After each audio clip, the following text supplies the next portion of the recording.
If you currently have any of these products in your fridge, throw them out right now. 2 people have recently died in Ontario, while 2 others in Quebec and Nova Scotia got extremely sick from consuming these plant-based products from Silk and Great Value. Earlier this month, the Canadian Food Inspection Agency recalled certain Silk and Great Value products in all flavors such as oat, almond, and coconut because of possible Listeria contamination. This type of bacteria can eventually cause Listeriosis, an illness with symptoms that start suddenly and include vomiting, nausea, cramps, severe headache, constipation, or fever. People usually start feeling sick 3 days after consuming these contaminated beverages. The people who have fallen sick are 37 to 89 years old, and it's been reported that pregnant women and people with a weaker immune system are at the greatest risk of a severe infection. There's a food outbreak that you need to know about that can cause potentially serious illness in certain populations. This would be a Listeria outbreak that is currently going on in the United States and is believed to be linked to certain deli meats. What we know of this outbreak so far is that it has been across 12 different states and 28 people have been seriously ill and had to be hospitalized due to Listeria. And unfortunately, 2 of the cases have been so severe that 2 people have died from this. My condolences are with these families and I'm terribly sorry. Here's a map right here of the 12 states so far that have confirmed cases of Listeria. What we know so far about the people who have gotten sick is that the age range is from about 30 to 94 and the median age is 75. 54% of those people have been male and then the other 46 have been female.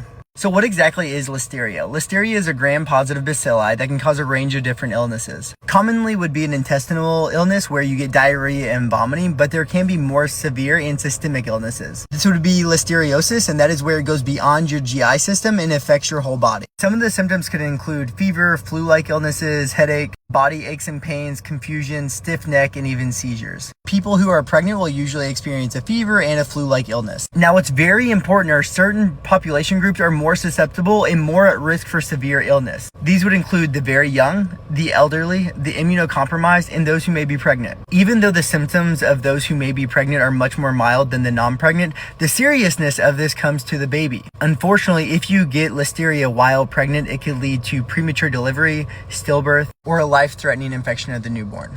Very importantly are those who get listeriosis and are not pregnant usually experience a very severe form of this illness in 1 in 6 people who. The diagnosis of listeriosis usually comes from a blood test or a test of some sort of body fluid or tissue that has the organism within it.